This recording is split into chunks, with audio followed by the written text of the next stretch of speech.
Are we here? Are we live? Are we beautiful? I think so. Ooh. Oh. We need some background music. What's the background music? Good morning, everybody. Good morning, everybody. Good morning. Shout out to Elon Musk _1. I was gonna be his first fan, and then he told me to unfollow him on TikTok. Can you imagine? Guy's mad.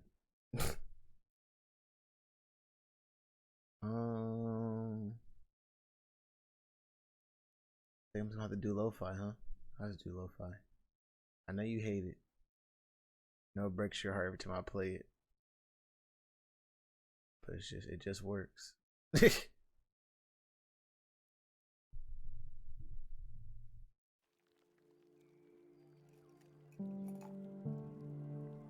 It does make me want to go to sleep though. I'm not gonna cap. That's irrefutable. But welcome in. He said, I can't hear Tsurion. Did you mute yourself in Discord, Tsurion? No. Yeah, I don't think Hello, Tsurion was hello. talking. Didn't say nothing. Yeah, I was like, Tsurion wasn't talking. What's up, Viva? And you gave him the red tag? Listen. Yes. Want me to give him I don't know if you want me to give him another one. All I have is purple, but I don't want to. Let me see. Do I have that option right now? No, I won't do it right now. I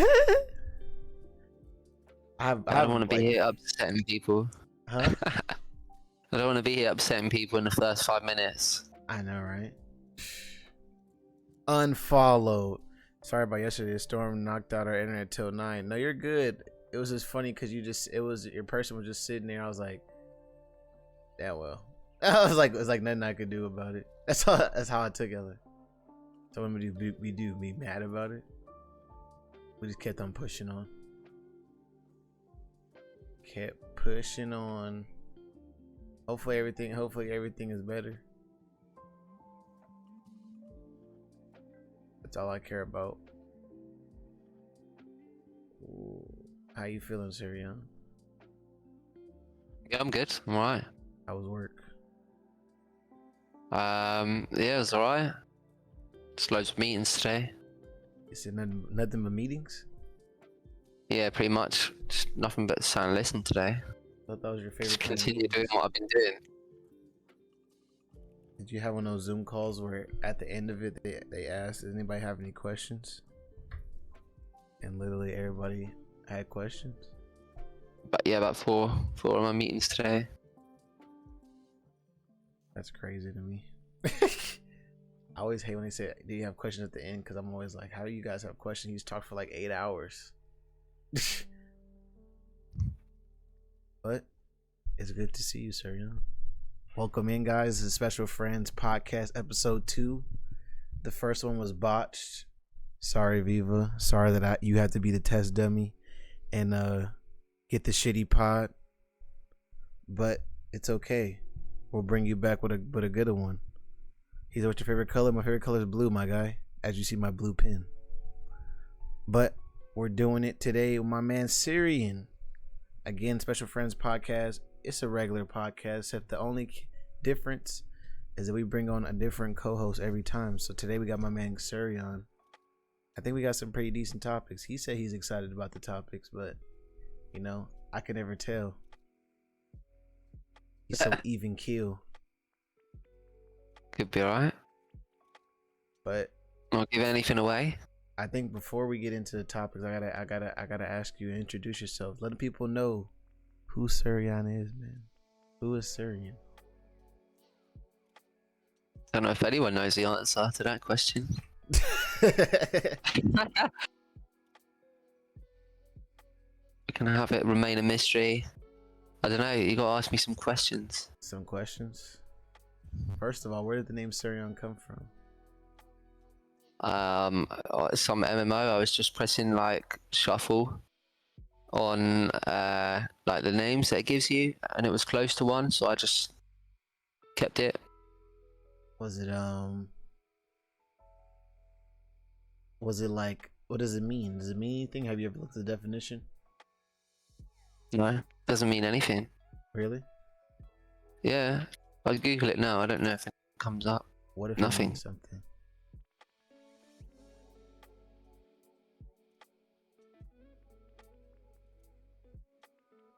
What's the verdict?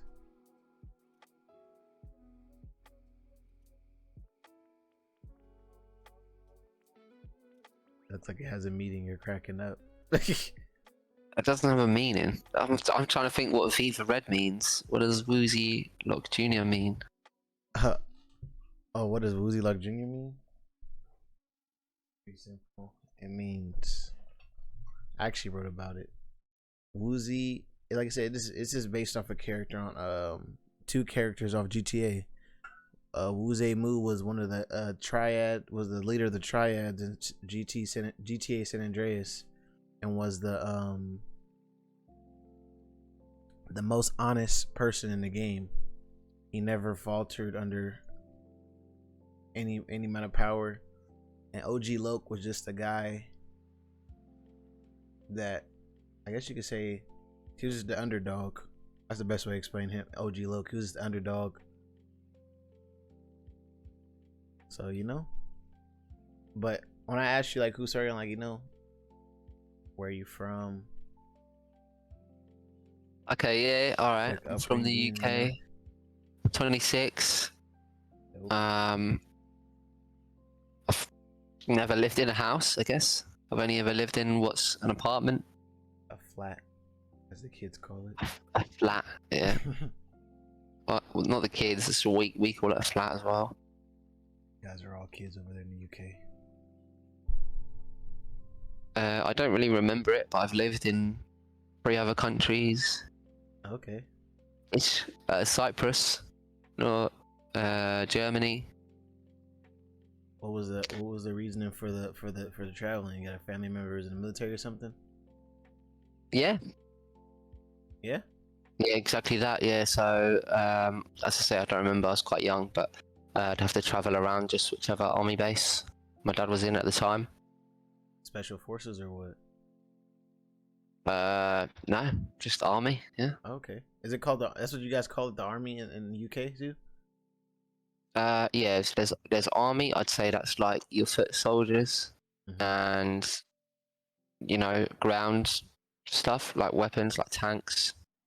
There's the navy, which is everything at sea, Okay. and then like the RAF, Royal Air Force, is planes, everything in the air.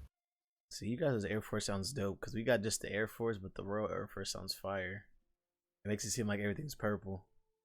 The Queen is at the top of each military. For real? She's the head commander. Yeah.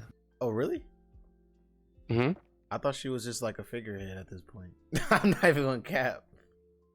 She's not actually going to be there like commanding soldiers in a battle, but ultimately all the ranks keep going up and the Queen's at the top. So wait, I gotta ask you a question. I'm thinking about it now. Is there gonna be another queen, or is she like, when she passed away, they're like, oh, we're done with that? In theory, it should go on to the next person on the throne, which would be a king, I think. Oh, okay. And at that point, will you think it will go back to being like, he'll control stuff, or he'll still stick to parliament? It will stay as a parliament. Ultimately, the thing is, they make the decisions, they'll do the voting, they'll do all the hard work. Any laws that change, i.e. the Queen, still has to sign it off, agree to it, but she's just going to sign it because she trusts that they're doing it. They've already made the decision that needs to be done. So what if she vetoes? Then it's up to her, isn't it? She has the last say. Okay, so she basically like the quote, like our president, an example. I just didn't know if she actually did anything. I'm like, I always hear the parliament is doing all this work, but then they're like, the Queen, I don't hear her doing nothing. I'm like, damn, she been hanging out, chilling. Well, yeah, pretty much. She has the final say in everything, but doesn't some other people do all the legwork in Parliament? She would never veto anything. I don't believe that she'll never veto anything. I would imagine she probably wouldn't veto Should probably veto if it's like Mando. That would only happen if there was a war and we were cooked. You guys are cooked. Currently boiling. Well, you guys are cold right now, right? Freezing. Wait, is it cold or hot? You said it was raining, no? 15 degrees Celsius, that is. So what, like? I don't know. Like 70 degrees Fahrenheit for you guys? 59, 60. People said, but I'm sexy, so that's cool. Hey, like I said, you got a point. You're sexy. That I messed up. And I meant to answer your question, TTV Legendary, we're not gonna play anything. We're gonna do it. This is, like I said, today's a podcast, so it's gonna be all about, like I said, we got some topics I'm gonna talk about, me and my man Tsurion. And that's what we're gonna do. We're gonna hang out, chill, have some good conversation, my guy. If you wanna hang out, I appreciate you hanging out. But if not, tomorrow I will be playing more Apex and things like that. So you know.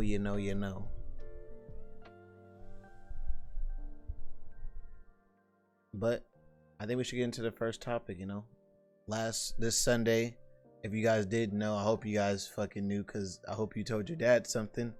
It was Father's Day, and Father's Day is about shout out to the dads out there. You know what I'm saying?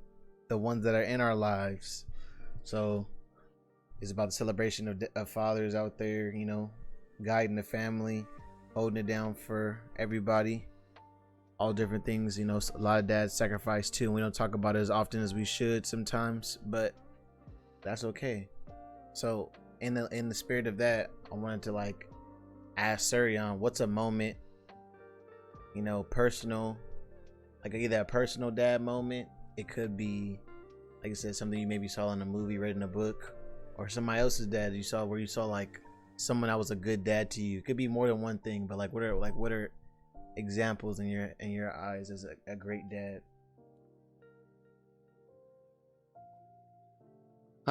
There's lots of cliches that can go along with this.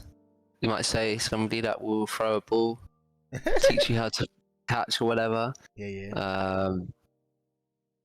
I don't know, somebody that just supports you, is there for you.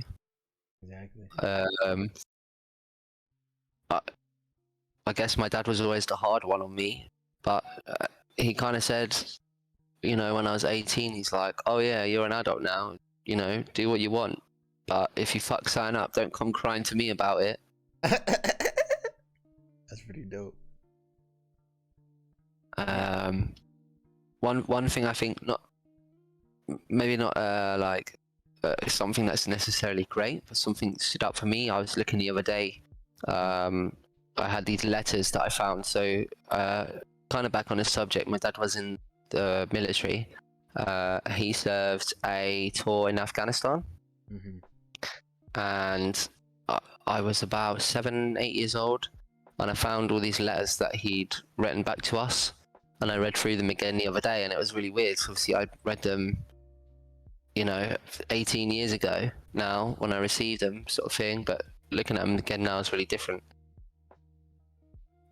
He said, make sure that you eat all your dinner, make sure you do all these kind of things, trying to drill these values into somebody through a letter from the other side of the world. Yeah. While he's in a war zone, still trying to make sure that I do my homework and stuff. Yeah. So how do you feel about that, looking back on it now? Obviously in the moment you're probably like, man, why is he, it's like, but now probably looking back on it, how do you feel about it? Yeah, I guess, and as I say, it was quite hard on me, but I think that there's a certain level of discipline that's learned. I know I need to work for things in life. I'm not just going to get things handed to me on a plate. I think I'm very lucky that he showed me a lot of things. I went to the pub with him for my first drink as an adult.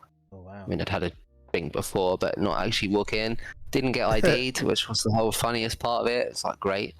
But yeah, I mean, it's 18 here, so we can go in. You have to, obviously, you guys 3 more years. Yeah, I mean, I guess it's hard to say. It's hard to say in words. Dan, yeah, cheers, mate. But it's, I don't know what it's like to not have a dad, So Yeah, I can't. I guess I take it for granted a little bit. there's nothing wrong with that. I mean, like I said, granted, you should take it. I wouldn't say you should take it for granted. You don't want to experience not having a dad, because I can't truly say I've never had I can't truly say I've never had a dad. You gave me like some people, some like, don't get me wrong, like my biological father wasn't in my life as much as he should have been, but to say I didn't have a dad, or I should say to say I didn't have a father, wouldn't be fair, because my mom had got married maybe at when I was about 4 years old, which is like basically at the point where like you kind of like get conscious. And the guy that she married, shout out to Marvin, he definitely filled that role. And I mean, it sucks to not sucks to say, but I will go ahead and say it and put it on record that I don't think I would be half of a decent ass person if it wasn't for him, and also my grandfather, who obviously did a lot of the day to day since my mom had got divorced from that man. So I don't know. I like I said, like thinking about like said like getting a letter from your dad and stuff like that, like that shit's kind of hot. Like that shit, I think that's hella dope, because it's like, dang,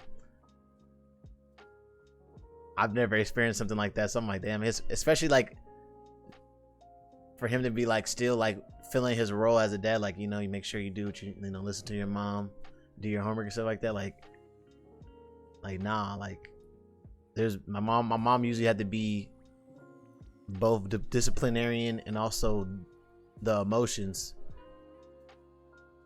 So that's kind of dope. Shout out to Tsurion's dad, bro. Goated, holding it down while in the war zone, holding the M4A1. Like, hold on, guys, I gotta write a letter to my son.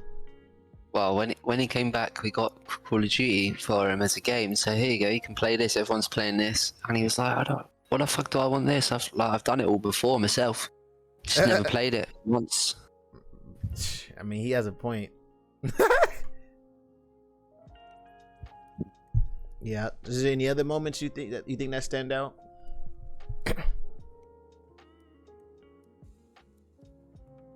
Or not really? Cause let me see. I feel like I had one, but when I was listening to yours, I got entrenched. Yeah. Trying to think. Oh, my friend's dad recently. Granted, it's a little thing, but like I think the little things matter. Like my friend's dad recently. So basically, my friend wanted to go swimming, and it's hot here. It's like this last week it was like between 107 to 110. So obviously it's extremely hot. Obviously. So my friend's mom, he was asking, he had asked his mom something about his parents, and his grandparents have a pool. She's like, why are you asking about them? You're not going over to go swimming. You can't go over there go swimming. And I'm just like, 43 degrees Celsius for everyone else. Shit. And he was like, you're not going over to go swimming. And he was like basically didn't make a, like basically didn't care really, because that wasn't his goal. And then his dad was like, you didn't go to your grandparents' house and go swimming? And he was like, well, mom said I can't go. And his dad was just like, you know, because in my head I'm thinking like, your mom, like, yeah, you listen to your mom. His dad was like, CJ, you're 24 years old. You don't have to listen to your mom. And it's stuff like that when I think about it, like, damn. But yeah, he ain't lying. Like, you know, because like me, it's like I still kind of listen to my mom a little bit,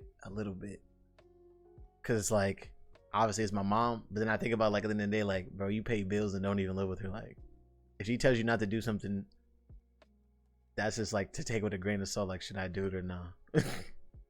Do I want a bed tonight or not? Yeah.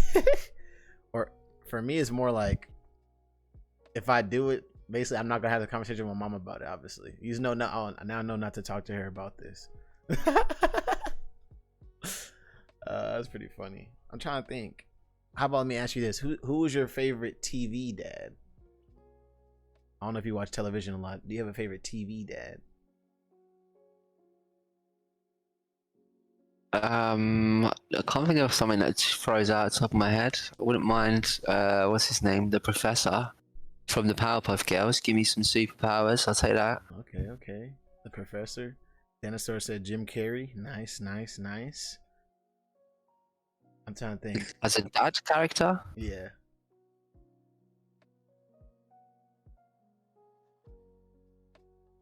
A dad. See, I'm kind of biased because, like I said, I'm kind of raised by my grandparents. So I think about like the grandpa in American Dragon. I don't know if you ever seen Jake. I was gonna call him Jake Paul.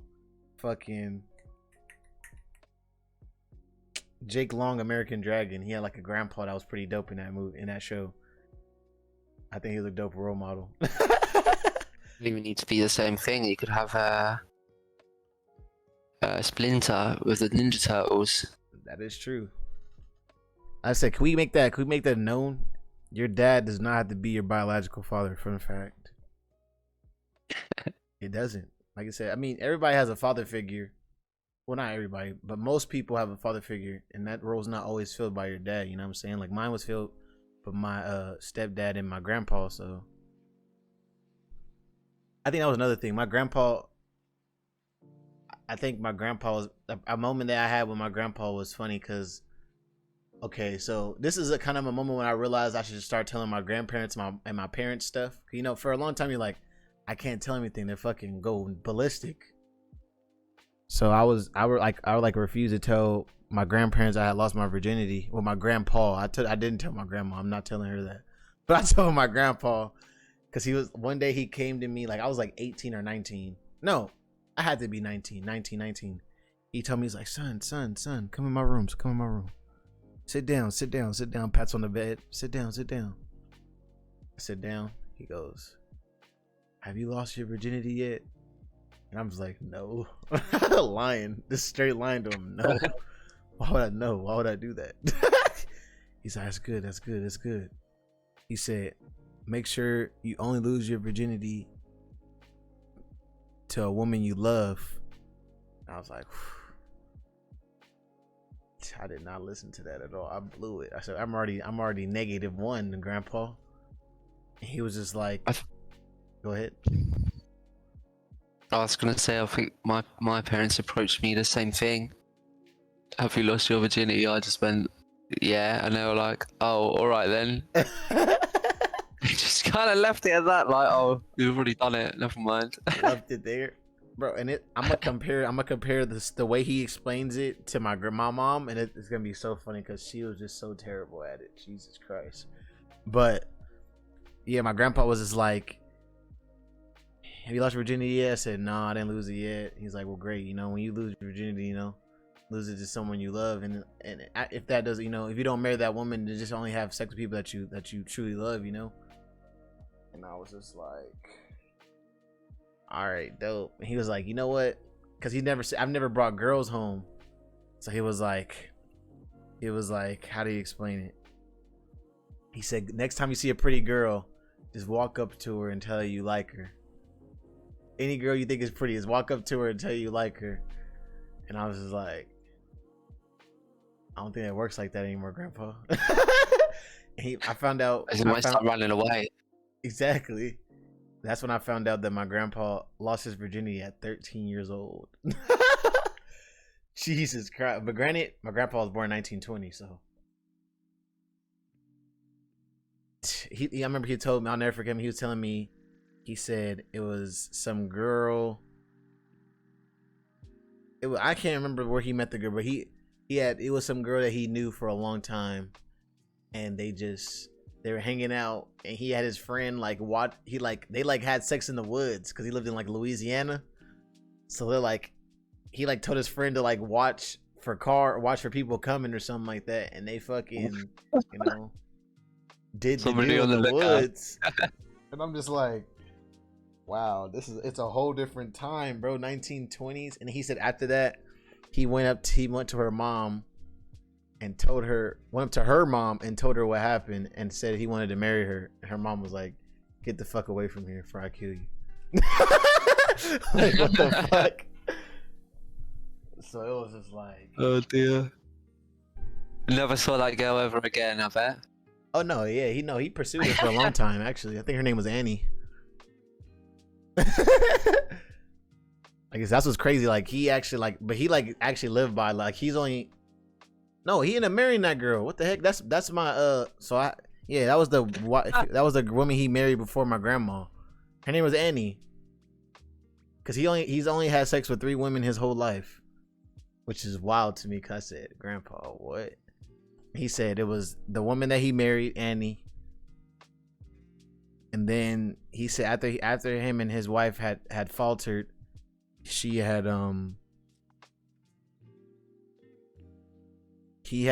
messing with some woman that lived in Vegas, and he said he wasn't really feeling her, but he did it. He said that's when he realized that he would only have sex with people that he loved, because he said it plagued his mind after that, like, oh man, I had sex with this woman and she has kids and I left her by herself, blah blah blah, all this stuff. And then my grandpa, then my grandma. So it's like, wow, what a life. A woman in Vegas. But yeah, it's pretty the point I was trying to make before I got a little sidetracked was that my grandpa, I feel like there's certain things you could talk to with what your father that you just can't have the same conversation with your mom about.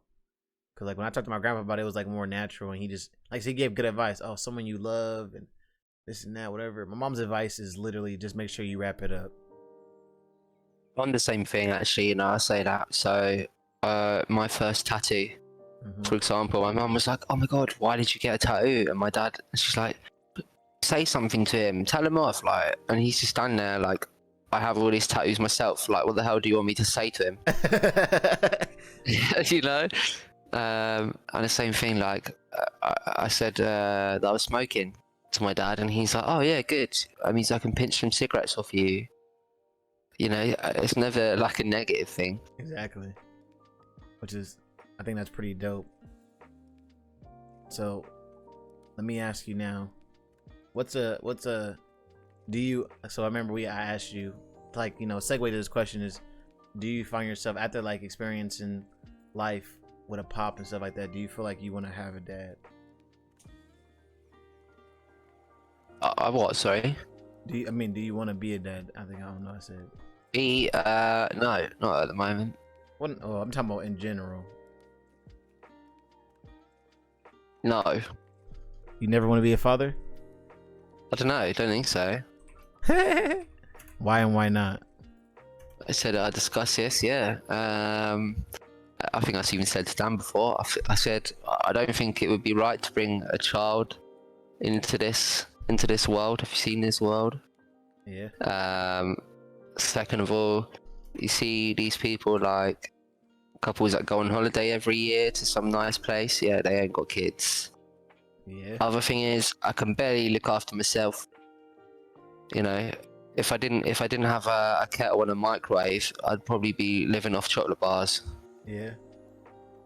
And that's only so I can have microwave food and pot noodles. So. So let me ask you something on that You same think I can't have a child, right, and raise this child? Nah. Let me ask you something. Do you feel like when your dad had you that you improved his life? You have to ask him that question. He'll probably tell you no. No? He says he's been nothing but a burden. That's what he'll tell you. But yeah. I'm just I'd like to think he'd say yeah. Like, as far as like respond, yeah, like I feel like I get what you're saying.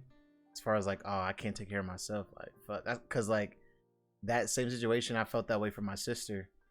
She was having she had I'm 24, so she turned 21 in August, but she had her baby at 8 before she was 18, so 17, about to be 18, and I remember I was like, man, poor child. You're gonna have a fucking right? Your mom is probably the most selfish person I've ever seen in my life. The only thing is, I imagine you had a daughter, and then it was going to be even worse. You got TikTok now, yeah. Imagine when your kid's 13, there's going to be some even worse crap in there than TikTok. Mm-hmm. And then what if you have some daughter that they're gonna have like end up on OnlyFans or something? Nah. Just take the whole idea out.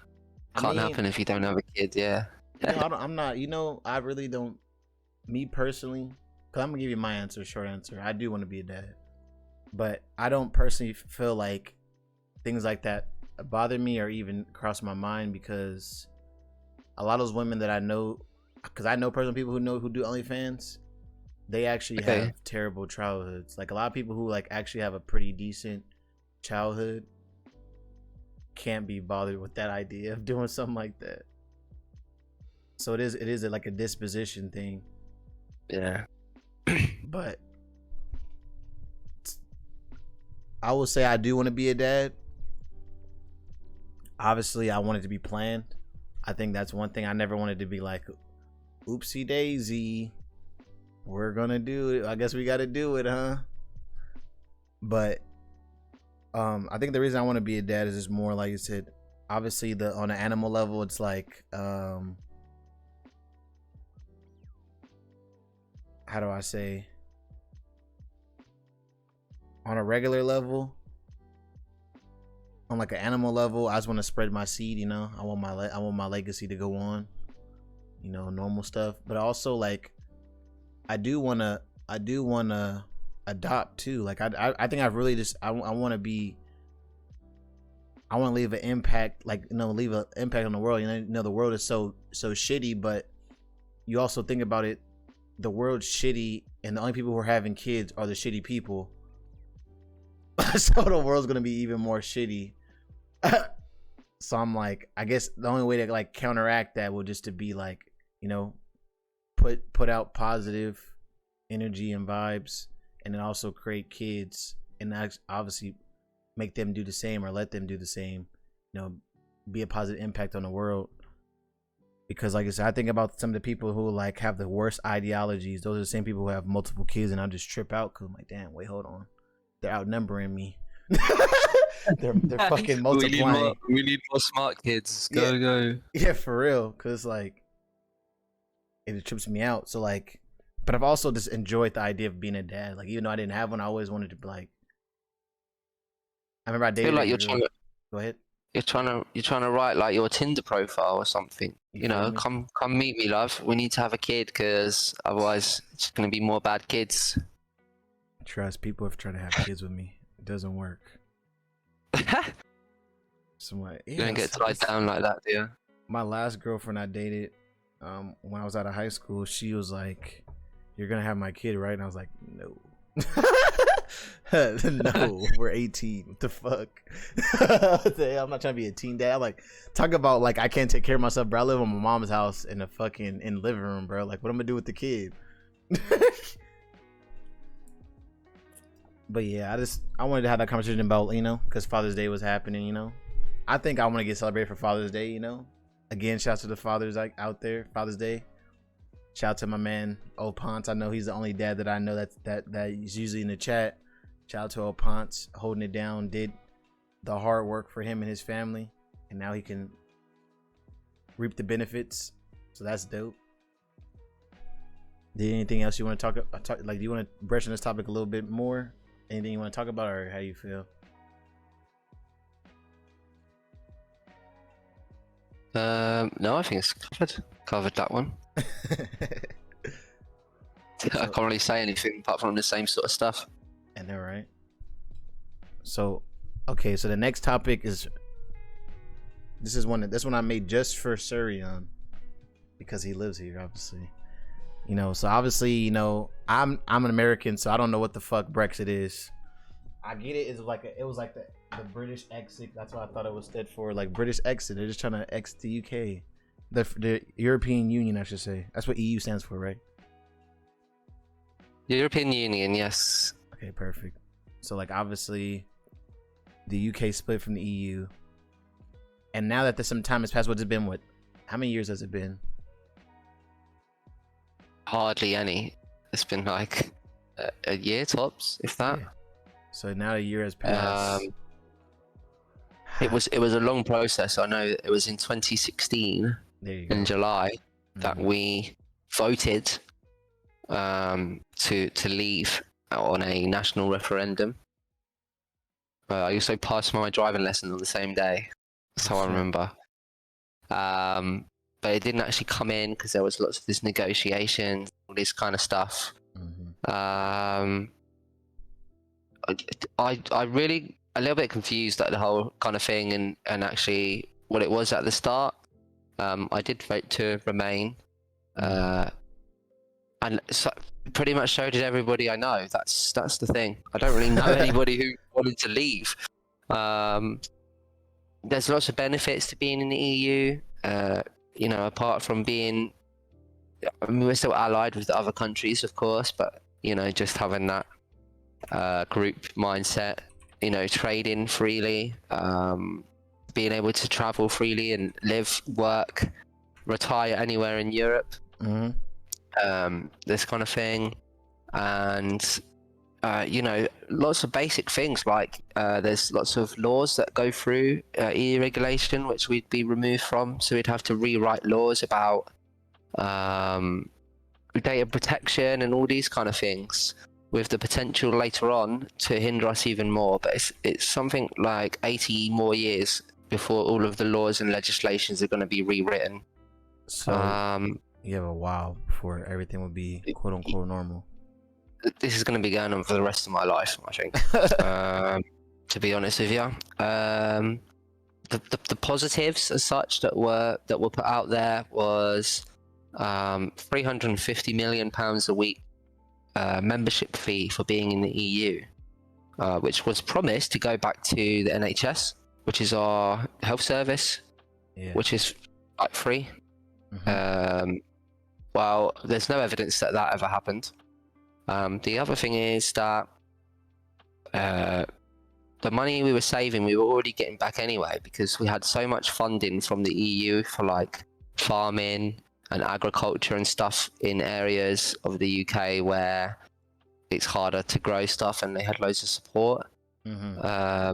Something like £4 billion it was worth, or something like that. You can't say 350 mil a week isn't worth the 4 billion they've given us with everything else. Straight away for me, I saw an impact. So my job is medical supplies. So even if you take like Corona out of the equation and just look at Brexit, immediately we're impacted because of regulations at the border. So normally we have free flowing stock coming in from Europe straight into the hospitals. I see a big impact, not from what my company did. Everything we did was correct. We already trade to other countries, so we know what it's like to trade where it's not in the EU. Everything's set up. It was problems with the carriers not having the right paperwork prepared, not having the right information there, and confusion in the border control as to what's supposed to be let through, what's not. So that was a big mess up. You know, I'm not talking about t-shirts being shipped, I'm talking about medical equipment. That stuff shouldn't be getting stopped anywhere for any reason. Yet alone stopped in customs. So yeah, that's a big thing there. There's also a problem with Ireland, because Ireland are still in the EU but landlocked, with Northern Ireland, which is part of the UK, which is not in the EU. I don't pretend to know all the information on it, but there's lots of issues with that border anyway. I could go into that as something else, but it's very tough now because they're landlocked and surrounded by the water separately to us. They're putting like lots of trade injunctions in and stuff, so we can't like trade things across the sea and everything, because that counts as a European. And they did this whole stuff which we negotiated. Nobody was happy with it. It got submitted in Parliament. Everyone voted against it and said it was bad. And then we tried to kind of call bluff on the EU. And it came to like the day before, and then it was like, oh yeah, great, we've got this new deal that we've worked on, which was just the deal before, but with less benefits to us. Like it was like a butchered version where we didn't even get half the things we wanted. And we just were like, oh yeah, we have to take this because it's this or nothing. Yeah, there's no other option. You know, and I'm like, great, well, that's fucking good, isn't it? it's really hard for me as a young person. I say young person-ish, youngish, because you try and look for a future, and I can't see one because there's lots of big companies, industries that have European operations and things here. Mhm. There's all just decided that they want to uproot and move their companies to operate from Germany or operate from France or somewhere else where they're not going to have all these problems. The value of the pound's gone down, so my money's not worth what it is. Again, this is all taking coronavirus out of the equation. It depends which way you look at it. Property,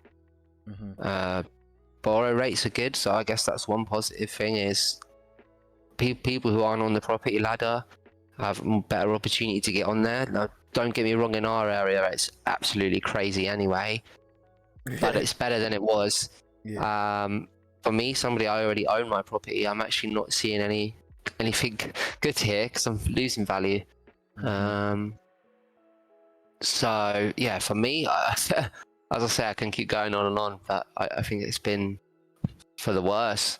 Absolutely.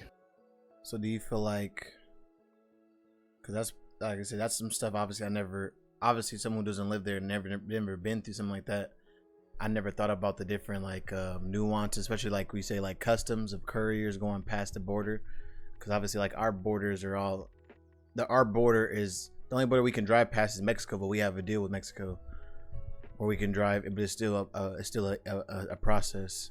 So I never thought about like, wow, just to drive across the border you have to have paperwork and, like you said, put in medical supplies, and customs is like, what are you doing?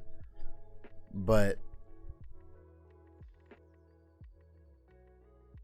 the other consideration for me offhand is people said about the coronavirus pandemic and countries doing certain things and shutting borders and doing this, that and the other. Yeah. And everyone says New Zealand is a really great job, but for them and versus to us, we're not even self-sustainable. If we completely closed our borders, everyone eventually would starve because we can't feed ourselves. Yeah. So we are dependent on the trade. Why take away? It's like they're saying, don't bite the hand that feeds. Why would you purposely stick a spanner in there? I want to leave the EU where you get all of your stuff from freely. And I think that's the hard part for me, because I mean, I would probably have to do some more research, but I didn't understand the reasoning for wanting to leave the EU. For me, I think it was very misconstrued in the media. But one of the big things was this £350 million a week to our NHS, which I mentioned, which was a lie, Greg, basically. And the other thing I think is, it annoys me actually, but there's a lot of racist people in this country, and specifically I find towards Muslim people. I see. And which is ridiculous anyway. But there was some article as an example is after we voted to leave the EU, people was spitting at some girl on a bus because she had a hijab. And I'm like, are you dumb? Because she's not even from Europe. Like, it's nothing to do with her. There's like, and people just looked at it as, we can take back control of our borders, and we can kick all these immigrants out and stuff. And I'm like, that's what you're talking about. These people are doing a lot of jobs that you wouldn't do for a lot less money than you'd be happy to do it for, without even taking like loads of different culture into it and everything else that comes with that. But just idiots and people just being manipulated, I think. Makes sense. I think it wasn't made clear as to this is the pros, this is the cons, do you want to, yes or no. It was all let's leave. We get money for NHS, we control our borders. Actually we don't, because if we're in the EU, so get this, we're in the EU, we can put our police in France, right? Because we're allowed to police there because we're in the EU. So we put them on the border of France and stop them even getting in the water to come over, right? But now we're not allowed our police in France because we're not in the EU. So we can only have our police on the borders in the UK. So it's like, by the time, if you are even talking about illegal immigration, which is so minor anyway, and I mean, if somebody's risking their life traveling on a boat, you don't want to just kick them out anyway. But Yeah. anyway, that's like, it makes it even harder for them to combat that, because if you're going to stop them, they're already here. Yeah, They're not, you know. driving. They're driving So in now. just makes it even more difficult. But one thing we have seen, there's been lots of people from Europe were living here. They moved home.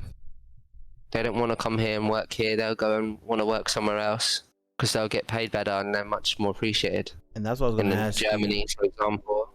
Do you feel like, now looking on it, I mean, granted, like you said, you don't have an idea of what your future holds, and no one really does, because like I said, we're all young men.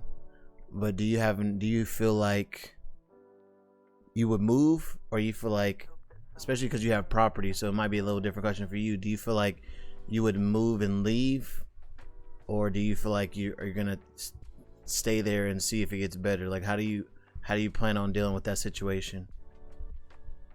Yeah, quite a loaded question. I would say I'd probably leave. I'd be happy to, because you know, okay, I'm from here, I live here, but apart from that, it's not really, I don't know, I feel like there'd be something better out there. But then at the same time, I argue and think there's probably a lot worse off places, people with nothing close to what I have, or half the rights. Yeah. You know, you'd think there'd be somewhere better. I'm not sure. I look at the US, for example, and say, you know, I don't like this country, the politics and what's happening here, but they could say the same thing about the US.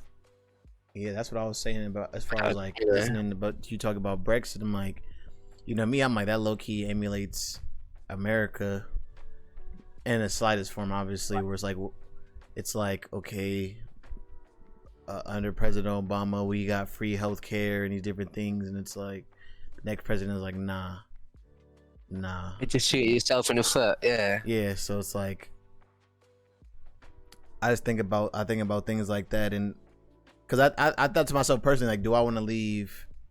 You know, first you gotta leave California. It's like, do I plan on leaving California? And if I leave California, I'm gonna stay in the U.S., or do I want to leave America as a whole? So that's why I was asking you, like truly. I know you said it's a loaded question, but like, I mean, like, the honest truth. Like, do you feel like you're just gonna thug it out? Especially like you said, it's a little bit different. Like, I don't have property here, so for me, it's like I have no burden that's keeping me here other than my family. For you, I mean, you have your family as well, but then you also actually own property, so it's a different kind of anchor as well. It's still an asset though. I could still sell it to get something somewhere else. Yeah. But now, I mean, right now, I'd have to stay because coronavirus. Yeah, Can't really go anywhere. That's real. The other thing is that going to another country requires things like jobs lined up, you know, someone to live, possibly someone to vouch you, a potential needing to know another language or something, depending which country. Mm-hmm. You know, it's not just a decision that can be made in 5 minutes. That's a long time planning. Oh, yeah. Something. I was just wondering, like I said, hearing the situation, it's like, man, because like I said, I hear a lot of negatives, but I don't really hear very many positives about Brexit. So that's why I was more looking, you know. That's the thing. There isn't really any. It's not. I get it. One example I like to say, I don't know if Dan's here, for example, but there's a chain of pubs, and it's like the cheapest one. But people don't like it anyway because of the way they do it. They can afford to because they buy everything in mass alcohol. They just can sell it for cheaper, right? But he was very pro Brexit and saying like we should have all of our employees from the UK. Like, we can keep everything in country. We can make our prices cheaper. All of this kind of stuff. And then came coronavirus, and we had lots of people who are from the EU or migrants went home because nobody really knew what was happening with that and what to do. Yeah. So they've gone home. The pubs closed. Now the pubs, they had this kind of scheme for people who were out of work because of coronavirus, like called furlough, and they would just pay them like 80% of their salary, even though they weren't working. And he refused it for his company and said, if they want to get paid, why don't they go and work a meaningful job in a supermarket or something? Wow. So imagine saying that about all your staff. So obviously loads of the staff were like, done that, I'm going to leave, go somewhere else. I can't afford not to. And then now the pubs are opening up again, and he's complaining that there's nobody to work for him and that we need to get migrants to come in from the EU to work there. That's tight. So I'm just like, well, that's funny. This is what you wanted. You got it. Yeah. You get that. This is what you asked for. Well, to segue from this EU talk then to the pandemic. I know obviously the way you guys have been handling the pandemic versus the way us in the US have been handling the pandemic has been vastly different. And I wanted to try to keep it on a positive light, you know. Through the pandemic, what have you learned? What have you learned just in general, like about people, you could say, about who knows, about what have you learned about people, what have you learned about the world, what have you learned, just maybe you might have learned something actually in quarantine, you might have just actually took lessons or something. Like what are some of the positives you feel like have came out of the pandemic for you? This is a funny thing. So somebody put somewhere, some Discord somewhere, I can't remember actually, but they said, oh, just a heads up, somebody asked me in my interview today how I've used self-isolation to improve on myself, and I was like, oh shit, I've just used self-isolation to sit at home and faff around and do fuck all. I think we can take a couple of positives, a couple of negatives, from this. The good thing is, you know, you can see some sort of an effect of globalization. Eventually, anyway, most of the people did shut down. Everyone took quick action as needed for something that was relatively unknown. You know, initially, I think everyone was on board with it. Everyone locked down as they needed. There was quite a good, I'd say, unity between everybody. Every Thursday they had a thing we'd clap outside, clap for carers and clap for NHS. So to kind of thank the staff that were working through, right? And that was something that was really great because it was planned for everybody in the whole country to all do at the same time, and everyone went outside the front of their house and clapped and hit pots and pans and stuff. Yeah. That was really good because it was like, even if you forgot it, you would know it was happening because you'd hear it. Yeah. And something like that was really great because millions of people were doing it at the same time. And it comes there, and I think, unfortunately, again, the politics in this country is not doing good at the moment. I think with the handling of it, how they've pushed things back, keep opening and closing, saying you can do things this day, and actually now you can't. I think the government has not got very good public following, let's say now. I can't think of the right term for it.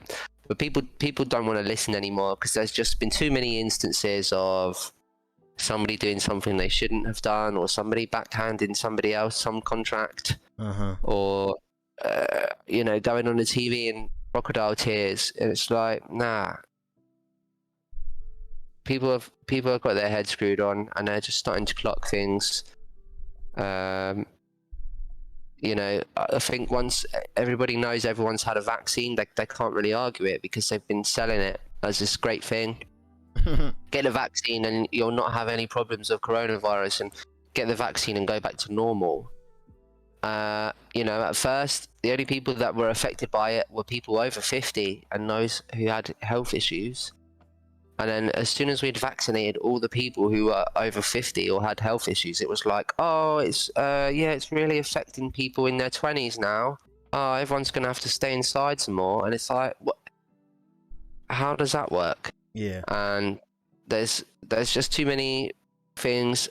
One very good example I mentioned before. So at the moment, there's a international tournament in Europe for the football, or the soccer as you might call it. Yeah. And so England are playing, teams all over Europe, Belgium, France, Germany, all in this championship. And one of the footballers tested positive for coronavirus, and two England players that were near him on the pitch and had a photo where they had their arm around him have been made to self-isolate until Monday next week, so they can't play the match today. However, he was on the same bus, the same changing rooms, at the same training facility, and doing exactly the same thing with his own team, his teammates, his manager for his club, but nobody in his club or his team got made to self-isolate. Even though he had a positive test, nobody in his team had to, but two players for England, i.e. my team, had to because of it, because they played against him in a football game. And I'm like, how does that how can you pick one person there that put their arm around the geezer for 30 seconds and then the whole team that he's trained with for the past 6 weeks solid, everyone's fine there, they can go on doing their own business? It's tough because it makes it look like they're just picking and choosing, or they're saying, oh look, these guys got caught because there's a photo of them, let's just make them isolate. Yeah. It's like one rule for one person, one rule for another. People don't know what's what anymore. I see. I definitely feel that, because I know when we had the bubble. So I guess they're trying, like I said, they're trying to get sports back on as soon as possible, because people were just having. There's some people who really can't live without sports, so the bubble was their answer for basketball, where they take select teams and they kept them in a contained space where basically nobody could leave, and that's all the people who played. And it was a pretty good idea, but like I said, it was a different kind of toll on a lot of the players. And even then, there was still cases of like you said, people just doing things they weren't supposed to. Like they come to find out that the ball players were sleeping with the people who were testing, and it's like sneaking people in. Oh, yeah. They snuck somebody in a suitcase. It's like it's like yeah. It's like you can't. I mean, it's like one of those things where it's like, do you just let it happen or what? And I know, especially like you said, I definitely feel you on the testing, on the not the testing, the vaccine, because the biggest, and nobody can refute this. The biggest thing they said when the coronavirus first hit was that we need to make sure we're wary of the elderly people because they're the most susceptible people to the coronavirus. We all understood that was the case. We're like, okay, make sure grandma stay at the house, this, that, and the third. The kids can go to school. And then they said, okay, you know what? We're lying. The kids need to leave school too. And it's like, why? What happened? They're like, because everybody can get it. So it's like, okay, we take the kids out of school. Yeah, no, I understand everyone could get it. There was never a dispute about that, but it was a dispute about people who were affected by it. And, exactly. It kind of seemed like there was a lot of problems going on for them, and they didn't know how to do things, and just decide to pin it on young people. And it's like, oh yeah, everyone who's spreading it is in the young thing. And I'm like, that's because you have the schools open. Yeah. But the way that they portray it and say it's young people is people looking at me and blaming me and saying, oh, you keep going out and not listening to the rules. It's like, it's nothing to do with me. And that's what has me cracking up. I remember I had a moment of pause because someone told me that I've been following you. Not following me, but like I've seen your stuff as you post. You haven't been in the house all quarantine. You're the reason why we can't, you're the reason why we can't get rid of the base of the pandemic is not over because of people like me. And I'm like, bro, I stream 5 days a week. I'm fucking in the house more than probably most of the people who are out there. Like, the pictures of me leaving the house is literally me going to the next house. It's like, it's not. I like the people who are like keeping us in here are literally like the people who are like going to Miami, and the businesses that are like refuse to shut down. Like where I live at, there's literally the cops were in cahoots with the people who live here. They're like, listen, you're not supposed to be sitting down, but we don't give a fuck because we think this is some cockamamie bullshit. And that's what's pretty funny to me about it. It's like there was definitely a mass unity, which I really admired about the world. It was like, man, everybody understands this is a pandemic. We need to handle this. We need to be this. But the splits were just in the times, you know, like the people. I remember it was like people in India. They were trying to like leave the house and stuff like that. And the cops were like, nah, like they had like paddles and shit, like, nah, stay in the house. But then there's other places like, nah, we're good. We haven't had a case. And then their cases would blow up and they're like, all right, we're not good. We're not good. Let's just go back in the house.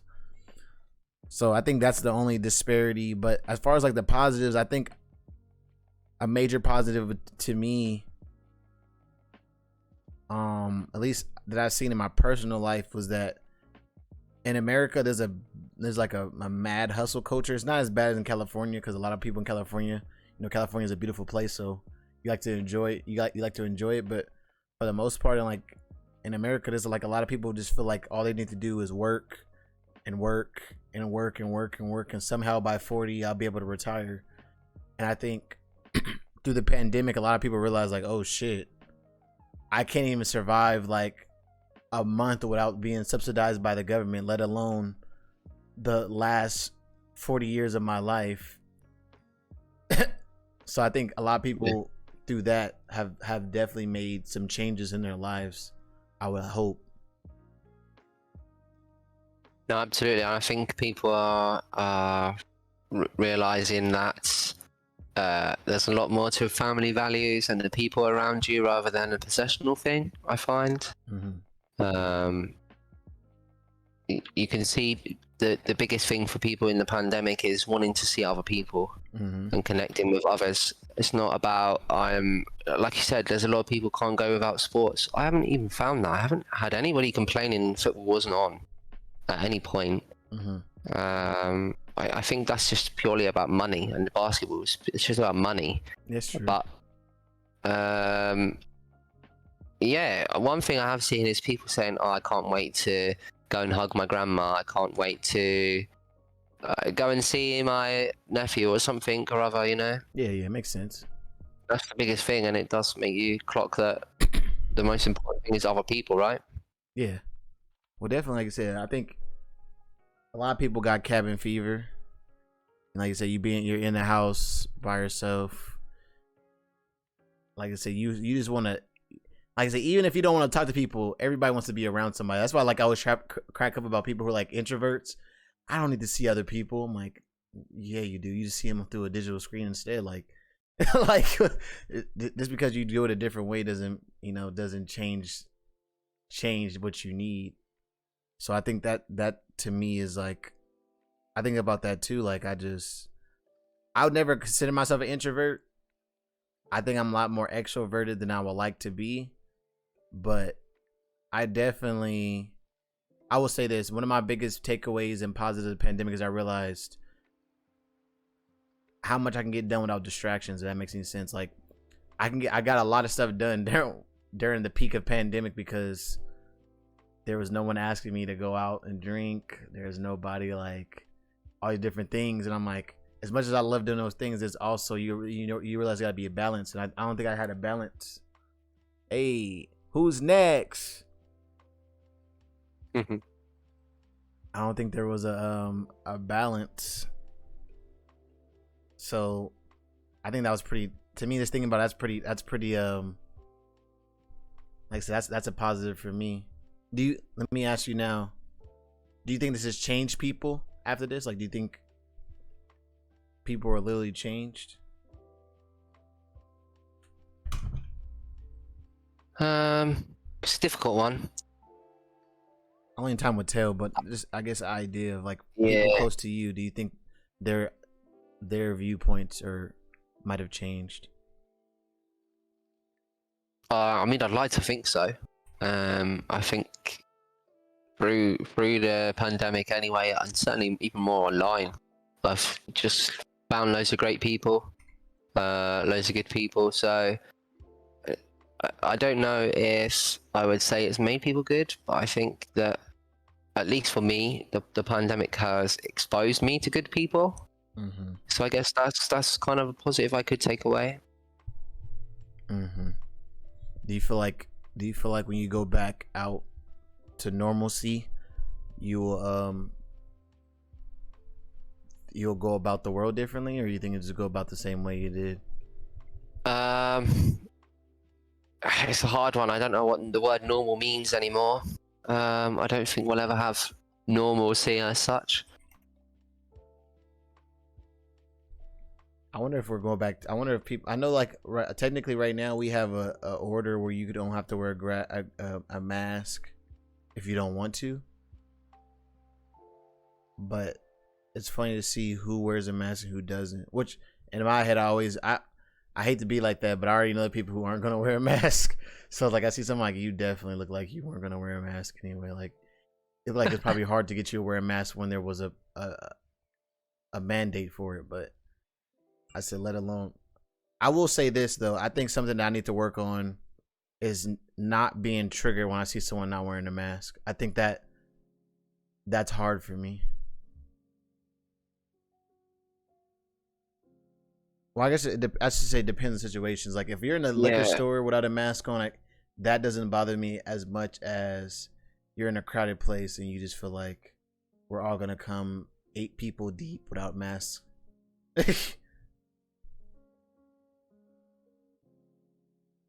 So I think there's always going to be those people that just don't want to listen, just do their own thing. I don't know, just think that they don't need to abide by the rules. yeah. They just, I mean, even for me here, at least the law at least is still that we need to wear a mask indoors, in shops, Mm-hmm. other places. The only place you can kind of get away with it is outdoors somewhere. Mm-hmm. Kind of makes sense, you know. But I just still just take a mask out with me as habit. It's now like instead of taking your phone, keys, and wallet, it's phone, keys, mask, and wallet. Yeah. You know, that's it. I think my thing too is I remember Will Smith talked about it a lot too, because and I hate to say I don't like comparing it to the flu, because I think people, when I say that, people think I'm diminishing it, but I'm comparing it to the flu as in the way it works. It's like you catch it, you either get over it or you die, and then after that you're more, I wouldn't say immune, but you're more apt to fight it the next time, which is basically why we have a vaccine, because you're more apt to fight it now. And I remember Will Smith talked about it because he was like, there's not going to be a cure for coronavirus. The reason we want to wear masks and keep people in the house is that for those people who do get it, our healthcare system can take care of them and give them the care they need. Because the problem is that we have so many people getting it that the hospitals can't take care of everybody, and people are dying from just neglect, more than actually being taken care of. And I know when I was thinking about it through that lens, I said, okay, that makes a lot of sense. Why I think things are gonna go. Obviously, I think people are still gonna wear a mask after the pandemic, but I understand things will go back to normal. It was just the fact that so many people were getting it, and there was no way to treat it without, they needed respirators and things like that. People who really got it bad, and we didn't have no medication that could take care of it. So it was like, there's no way to help you other than send you to the hospital, and our hospital system can take care of it. But I think with a little bit more grips with the vaccine and things like that now, those who have the vaccine, we understand they're going to have minimal symptoms. They're still going to have symptoms. They're going to have minimal and a better recovery time. And those who aren't vaccinated will then need the treatment they need to be taken care of. We were supposed to have a rule in the UK here. I'm not supposed to. They said anyway that we would go, into a state of no, what's the word? Regulation on wearing a mask or social distancing or any of that stuff. Everything can open back to normal as of yesterday. However, end of last week that got extended until I want to say 20th of July by a whole nother month. Mm-hmm. But at that point, there is when it's supposed to have been everyone's offered their first vaccine. Mm-hmm. So I had mine, for example, yesterday. Mm-hmm. I'm 26. Even if they just give it to every adult, the first one, we should be done in 4 weeks' time. Everyone's had one. Yeah. And at that point, everybody's had at least one. Everybody that's at risk has had two. Everybody that's even close to being at risk has had two. Yeah. Therefore, for me, I understand that the vaccine is not going to mean that you don't get coronavirus. Yeah. But a vaccine should negate the effects of coronavirus to the point that you won't have the symptoms, or you'll have very little symptoms. Exactly. If every adult has been offered one, what are we doing? including people like myself, who is not someone who's majorly at risk, why do I still have to stay at home? Because all these people have been vaccinated now. And this is the questions people are asking. It's like 70% of our population has had at least one vaccine or something, 80%. Mm-hmm. The other 20-30% is school kids. They don't need it. You know what's funny too? I'm looking at Sarah said something that stuck out to me. I was thinking about what if it gets worse now that the order is out. I think if you so yeah, I think about it from this viewpoint. We can't wear masks. You can't make people wear masks forever. Like, you can make that mandate, but people are getting to the point where there's either gonna be like, we're gonna do it or we're not. And it looks like people slowly but surely just leaning towards, I don't want to wear a mask for the rest of my life. So this point of not having masks is gonna come. So if it's gonna get worse through that, we're just delaying the inevitable. Whether that be to this year, 2025, 2030, or something like that. Like, you're just delaying the inevitable, because at one point we're all gonna have to have no mask on and be exposed to this. Because and even then, I was reading something about that. It's gonna be it's gonna cause exposure therapy. Like, people are gonna be exposed to it, and then, like I said, I hate to say it, but like on some Darwinism stuff, like some people just aren't gonna make it. There's like young people who are like dying from it, and he said a lot of people were at risk. A lot of people who, from at least in the U.S., they said a lot of people who passed away through coronavirus were already at risk for other health issues. So it was just like coronavirus was like that last domino that like knocked them out. Yeah, so like for me, somebody my age here at the moment, I have the same risk going outside of getting coronavirus, being hospitalized and dying from it than I do of getting struck by lightning. And I don't stay inside to hide away from being struck by lightning. Yeah. It's just, again, it just comes down to, like you said, in the hospitals, they don't care about me getting it. They care about me getting it and giving it to 25 other people. Exactly. DJX walked in. He said, "Did they say they're gonna stop masks? That would just be stupid." So in where I live at, there's already a no mask mandate. You don't have to wear a mask. It's pretty that simple. People who work have to wear a mask. If I'm a worker, it is mandated that you wear a mask. So I'm a server. But though, like, if you come into a restaurant with your family, you guys don't have to wear a mask while walking around or while sitting down, unless the business itself makes it a thing. But like I said, it doesn't truly bother me, because it is, like I said, it only bothers me like if you go into like a crazy place, like I said, going to, I don't know, a concert, not wearing masks, it sounds stupid as fuck. Going to a crowded area, like living in LA, not wearing a mask sounds stupid as fuck. Like, don't get me wrong, where I live at is 600,000 people, but like we're like a pretty sprawling city, so there's never truly a lot of people in one area. But even like our restaurant's a small building, so we do get pretty packed. I think it's funny when people come in with no mask and they get upset when we ask them to step outside. It's like, can you step outside because there's a lot of people here? And there's like, I don't get why you want to step outside. I was like, bro, there's like 18 people in this fucking 250 square foot fucking area. Like, not even that, like fucking the size of like my desk. It's like 8 people standing there. It's like, bro, you guys, somebody has to walk outside, bro. So I think that's where I get kind of, that's when I get upset, because like when you think about the people who are right-minded, you're like, okay, I don't have to worry about the people if they want to wear a mask or not, because I think they'll understand when and when not they should wear a mask. But for the people who are like, I just don't want to wear a mask for no reason, like I just don't want to wear a mask because why I'm wearing a mask is unconstitutional.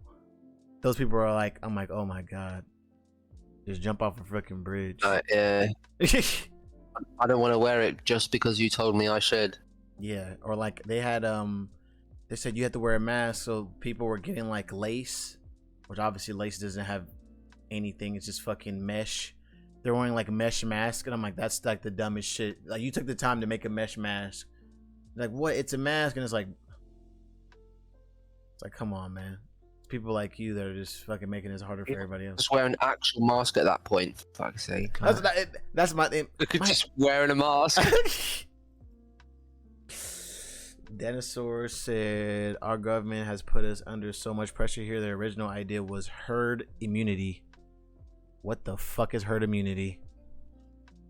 Basically, herd immunity, we can't be done by it because everyone's already had coronavirus, and so it won't hurt us anymore.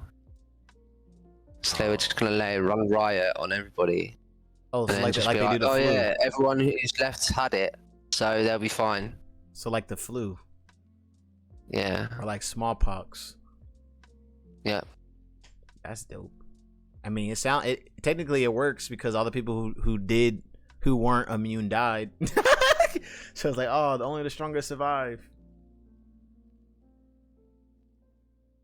Arguably, yes. But it's put a crazy amount of like Dan said, pressure on NHS and the workers there for no reason. And yeah, who's there to make the decision to say, let's let it run ravage between everybody and just wipe a couple million people out? Yeah.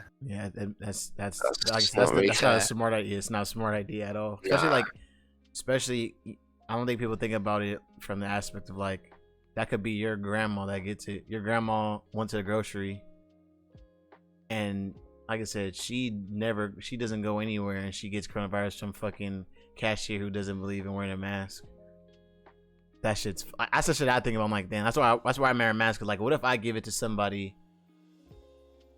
Like, I don't remember it was a girl who came into our restaurant. Oh, it was a lady. She came into our restaurant. She always came with her husband. She didn't have her husband with her this time, so I'm like, where's your husband? Blah blah blah. Oh yeah, he's in the hospital fighting coronavirus. We both got it, but he got the severe case of it, so he's currently fighting for his life in the hospital. And I was like, Jesus. And then to add like, fuel on top of the fire, she's like, my granddaughter's taking it the most to heart because she's the one who gave it to us. And I was just like, fuck. You feel guilty, right? Yeah, no. Yeah, it's like, you think, oh shit, I've come here giving somebody something they could die. Yeah. So they said the husband ended up dying too. So I'm like, I hope that granddaughter is like okay, because man, don't learn then you can't be helped there, can you? Exactly. So it's like, but like I just think to then stay. I want to stay on the positive. I think a lot of people have taken a lot more accountability with the pandemic. Granted, what the media shows, I know a lot of more people are actually trying to take accountability. Sometimes not in the best manner. Like in Seattle, there was people trying to beat up a guy because he didn't want to wear a mask in the store. So like, obviously, I don't want that kind of accountability, but I do like that people are like, okay, that's dope. We're gonna, we're gonna take it into our own hands. Like, okay, these different things that need to be done.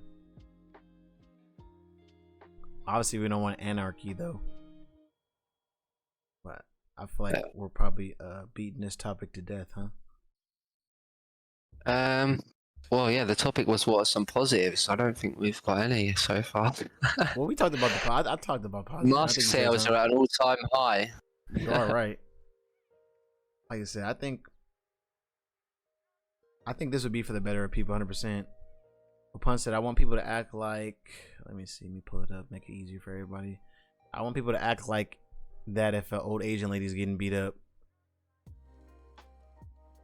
That makes sense. You don't want, yeah. The positive for me has been self-reflection. Nice. Ability to learn about myself and be less of a dick because of past trauma and shit. See, that's what I said. I think accountability is the biggest positive. A lot of people, like I said, a lot of people hasn't taken the time to sit with themselves. I mean, granted, I write in a journal, so I always sit with myself and think. But I don't think a lot of people have ever really just genuinely sat there and been like, what do you like to even do? You go drinking every weekend, and then you find out, like, I don't even like the taste of alcohol. It's like the feeling of being drunk. But I'm gonna ask you a question. Then I'm gonna change something different. I talked about this a little bit with Viva, but I want to ask your opinion on it. There's a new FDA approved medicine. I think it's called Wegovy I think it's called Wegovy or something like that. And basically, it's a pill that regulates appetite. It allows you to regulate your appetite and helps people who have helps people lose weight, basically.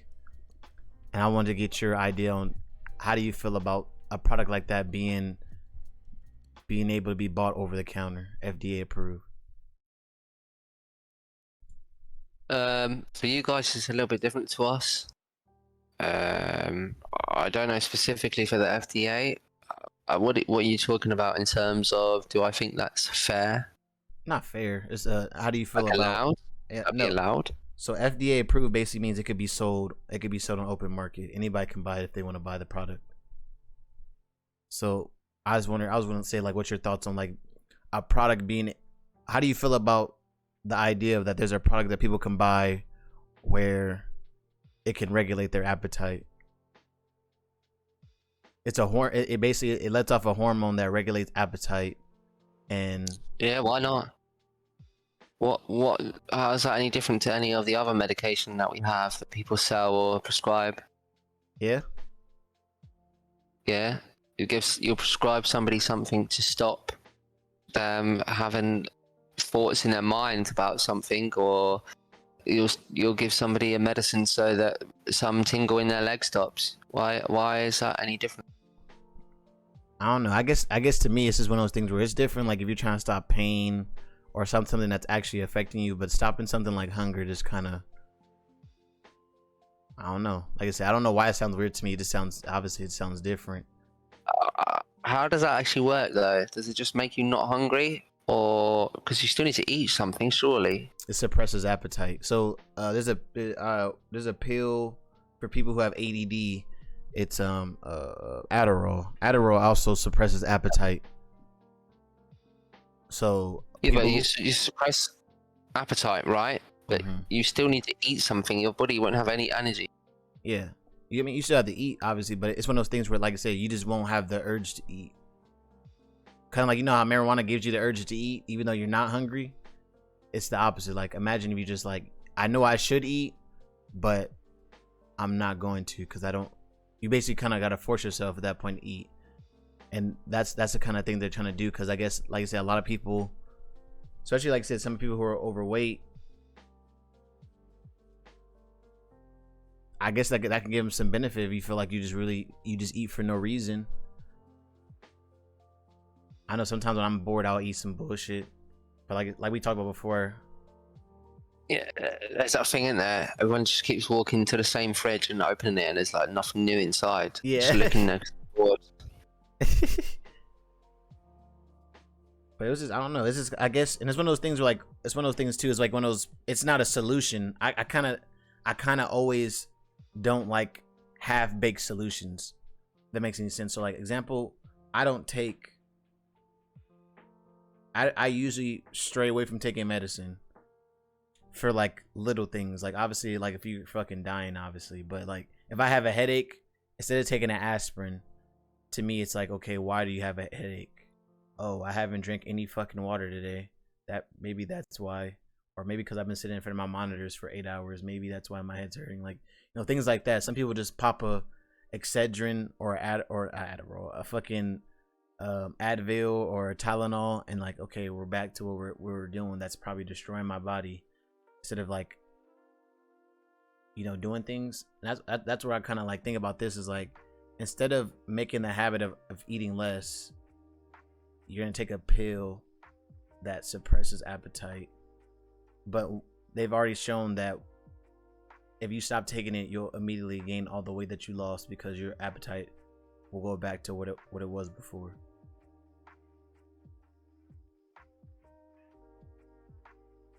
Yeah, I swear, like Opon said, I mean, not speed, but like it has been FDA approved. I've seen not the regulations for pharmaceutical, but I've seen some of the regulations for the medical technology, and it's crazy. Like, it's not easy to get something approved. It has to have so many regulations in place. It has to meet so many things. One thing that did stand out to me is the regulations that you have in the US are different to the ones here, and they're actually a lot lighter in the US than they are in Europe. It's much harder to get something approved in Europe than the US. I don't know what the conclusion of that is, but I haven't seen anything like that here. I don't know if that's something that we'll have. Yeah, well, I just wanted to get your thoughts on it. I know, I can say from the history of the U.S., sometimes we'll FDA approve something, and based on application, they'll remove it. So like there was I don't know if anybody's a big fan of like I doubt anybody's a big fan of like bodybuilding or even like things of that vein, but there was a drug that was FDA approved maybe 2016. I can't remember the name of it, but basically it's the same medicine they give to people, to burn victims. When they get extremely burned and their body goes into recovery, they give them this drug that prevents atrophy or dystrophy. Can't remember which one it is, but whatever, the one that the breakdown of muscles. Yeah. It prevents that from happening. It literally prevents your body from doing it. So because they're not eating and they can't, they're fucked up. Atrophy. They FDA approved it to be sold in supplement stores. So there was a lot of people who were like exercising, who would like fast and work out. That's the part with working out. That's the toughest. When you work out and you're losing weight, you also lose muscle. So by taking that, they could fast and work out hard and actually retain their muscle while still losing the fat. But obviously that's dangerous because like that's not what your body's that's not what you're supposed to do. So they end up removing it. They end up banning it. So it's like one of those things like, is this same thing gonna happen to this? Is this gonna come out and realize people are gonna realize like, okay, I can literally just fast by taking this and lose all this weight? I think it's difficult to say because people can be wrong. First off, at the same time, it's difficult because there's loads of things that can do harm to you, even just normal food. If you eat the wrong food with the right allergy or peanuts, my worst enemy. For example, peanuts. One thing that's really strange that humans have is milk from a cow. No other species drinks any other species' milk except us. We drink cow's milk, and most people are, to an extent, actually lactose intolerant because we're not supposed to drink it. 10 out of 10. Some people just more than others. If I go everywhere trying to avoid every tiny thing that might, cause me some harm or do something, then I'm not. I just need to not take anything and cover myself in pillows and walk around with that and hope that I don't get hit. You have to, I think, take risks. Arguably, someone could say you don't get the pro without the con, right? Yeah, that's true. Someone I know is they take, for example, 4 different medications every week for like joints and something else and all this other stuff. But because they take all these other medications that have a side effect of depression, he has to take an antidepressant with it just to negate the side effects of the other medication. Yeah. And that's what I'm talking about when I say like I don't like medication throws me off, because like the benefit is never pure benefit. It always comes with like a caveat, and like that's the thing where it's like one of the things like there's a caveat outweigh, like, you know, you see those, I don't know if you guys have those commercials there, but they have the commercials here where it's like, take this pill and it will prevent HIV, and then it's like the big long fucking paragraph of may also yeah. yeah, and it's I've seen them. Yeah, they're terrible, and it's like, oh yeah, side effects may include, and it just like lists off every possible side effect that's ever been known. yeah, exactly, like 200 miles an hour. Yeah. Yeah, we don't have those, because here a lot of the time, if you have something that's on a medical basis, you get it prescribed to some by a doctor, and then you just have to pay a set rate regardless of what the medication is. Well, yeah, that's how that medicine works. It just gets advertised. So like you have to ask your doctor to get it. You can't just get it yourself. Excuse me. But oh, you're good. But yeah, it's pretty those commercials always cracked me up. But it was pretty something to think about. Like I said, my grandma, she has a big old stack of pills that she has to take, and I always trip out because I asked her one day, I was like, "What do you take all these pills for?" She's like, "Well, this one does this, but because it does this, I had to take this one because my blood pressure goes down and blah blah blah." And I'm like, "What the? This sounds like you just need to get healthy." The fuck is like for one for medicine, a run or something. Yeah. Just like I was learning about diabetes, and it's like people who are diabetic can take medicine for it, or they can make themselves insulin not resistant, what's the other word, what's the word you use when you're like insulin sensitive, so they'll be obviously it won't cure it, but you'll be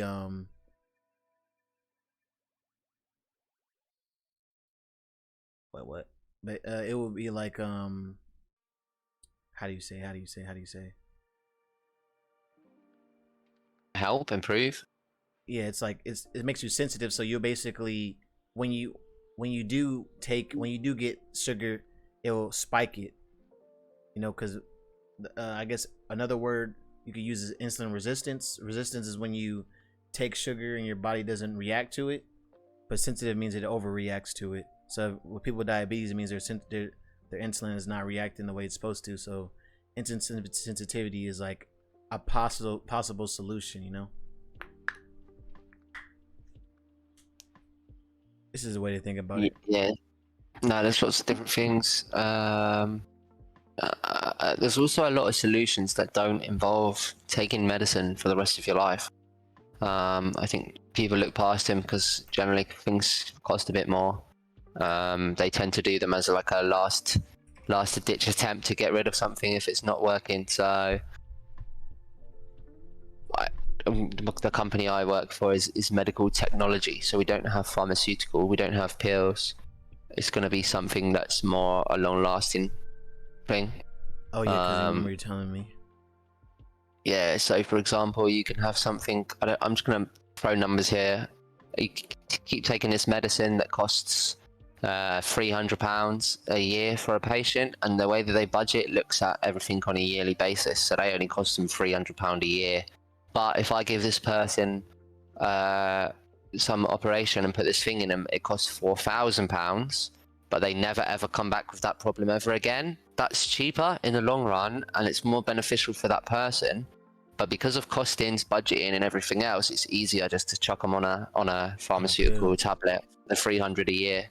Yeah, because they don't see it. They don't have to see that $4,000 up front. Yeah. Same thing with a loan, I guess.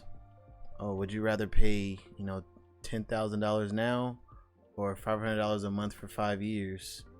It's like, well, I can do $500 a month, but then it's like, yeah, after 5 years, you found out you paid $25,000. It's like, what the fuck?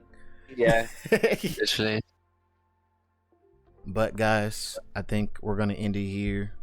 It's been a pretty good pod. I don't know how you feel about Tsurion. How'd you feel? Yeah, it's right. I was maybe like worried a bit beforehand, but I think once I'm in here just chatting, it's not any different, is it really? Yeah, it's just a Just good talk away like conversation. normally. Exactly, just a good conversation. Nice banter. We got the help of the chat. Shout out to Dinosaur Opance, Viva Red. Everybody was in the chat. Sarah, TTV, Legendary. Appreciate you guys. Also, big shout out to who dropped the follow? It was Elon Musk _1. Trying for the follow. Ponce for the sub. Pretty dope. Hope you guys enjoyed it. I think next week we'll do this again on Tuesday. So if you're looking out for another podcast, it won't be till next Tuesday. If you're looking for this VOD, I'm leaving it up on Twitch for 24 hours, but then I'm gonna be uploading it on YouTube. And probably maybe cutting clips out. It depends on me. I'm kind of lazy, so probably not. I'd probably put the full thing up there and cut clips later, but dependent. And tomorrow I'll be back playing per usual. He's 11 to set up for this as usual as well. Appreciate you for that, Dinosaur. Appreciate you. But again, I'm your boy Woozy, aka the Vibe Coordinator. We're hanging out with my man Tsurion. I don't know. Do you have a nickname, Tsurion? Well, I wouldn't say even a nickname, like Sue, short for Syrian, TSU. Otherwise, Tsurion the Sue. Yeah, the Sue. Tsurion the Sue. We're heading It's out. like a better version of Karen. Oh, Karen. Sheesh. The UK mod, exactly. The UK mod. Tsurion, the UK mod. Top tier. Catch you guys later. I'm heading out. Peace. Peace, guys. Yeah.